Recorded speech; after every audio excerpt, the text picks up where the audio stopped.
I'm the Reverend Dr. Dwayne Alexander Miller. Thank you for joining me in my quest to understand Islam, Christianity, and modernity. We're making sense of it all. Today's talk is called There is Something New Under the Sun, Ex-Muslim Studies. Ecclesiastes says, there is nothing new under the sun. But sometimes that's not quite true. Over the last few decades, something genuinely new has emerged, an interdisciplinary field called ex-Muslim studies. And here's the provocative claim. If you want to understand the future of Islam and the future of Europe and North America and the Middle East and parts of Africa and Asia, you cannot ignore the people who are leaving Islam. For most of Islamic history, apostasy existed, but it was marginal, individualized, often hidden. What is new is not that Muslims leave Islam. What is new is scale, visibility, networks, diaspora communities, digital media, and movements.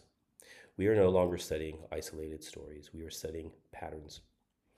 Ex-Muslim studies draws from sociology, theology, anthropology, political theory, psychology, migration studies, media studies, and legal scholarship and history.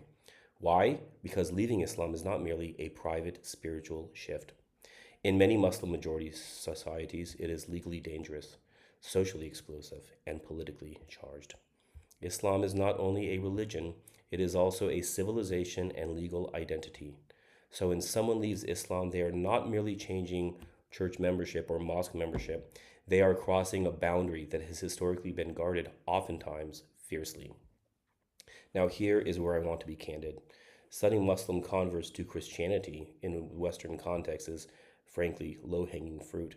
When I was doing my doctoral studies at Edinburgh on conversion from Islam to Christianity, someone said, well, what about the people who convert to Islam?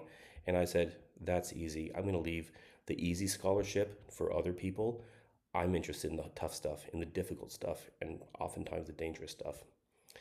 That scholarship is easy. It's accessible. You can interview those people who could become Muslims openly. They publish books. They're celebrities. Sometimes they have their own mosques. They speak at conferences. But that is not where the real pressure is. The real pressure is in places where apostasy from Islam can cost you your family, your marriage, your citizenship, your job, your life.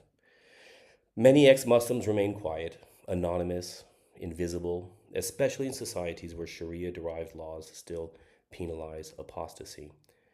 Man baddala dinahu faqtaluhu. That's Arabic for whoever changes his religion, slay him. That's not radical Islam. That's not fundamentalist Islam. That is traditional, orthodox Islam. So, if we build an academic field based only on those who are visible in London, Berlin, or Houston, we are studying the tip of the iceberg. It's still worth studying, but it is just the tip of the iceberg. And yet, even that visible tip tells us something important. Why do Muslims leave Islam? Research suggests two broad clusters of motivations. First, intellectual and ideological reasons. Questions about the Quran's history, the status of women, the coherence of Islamic law, the tension between Sharia and modern human rights, the character of Muhammad, the problem of eternal damnation. The other category belongs to social and experiential reasons.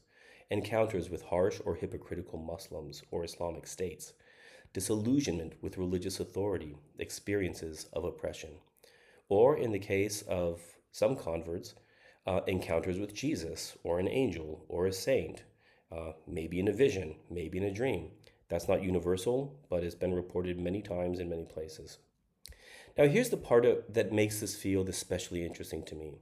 Ex-Muslims do not merely leave. They write, they organize, they propose theology, they advocate.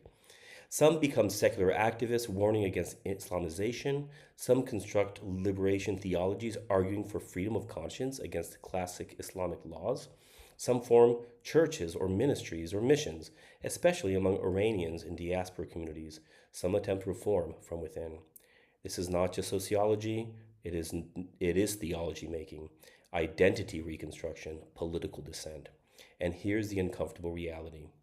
Islam contains within its classical legal tradition the death penalty for apostasy in most interpretations. That fact alone guarantees that ex-Muslim studies will always be politically charged. Some years ago, I tried to put ex-Muslim studies as a page on Wikipedia, and it was taken down within a couple of days because Wikipedia is a left-wing piece of propaganda nowadays. It's sad. because you cannot talk about freedom of religion globally without confronting apostasy laws. At the same time, and this must be said clearly, not all Muslims support such penalties. There are Muslim reformers, jurists, and intellectuals arguing for reinterpretation. I support them. I like them. I personally think that they're on the losing side of the battle, but I'm going to root for them anyway. The internal debate is real, but it is not resolved. And so the existence of visible, organized, vocal ex Muslim communities, some of them religious, Christian usually, and some of them secular or mixed, this represents something historically significant. It represents friction, it represents pressure. It represents a challenge to traditional Islamic authority structures, and this is why the field is new and it's exciting. For centuries, apostasy was suppressed or absorbed quietly.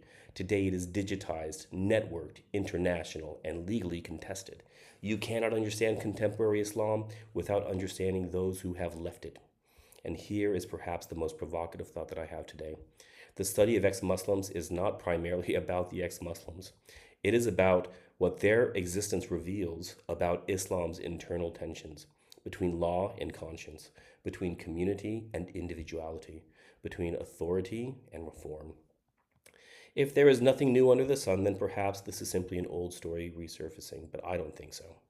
From an academic perspective, something has shifted. We are no longer dealing with scattered departures. We are dealing with movements, and movements change history. I'm Dwayne Alexander Miller. Thank you for joining me in my quest to understand Islam, Christianity, and modernity. We're making sense of it all.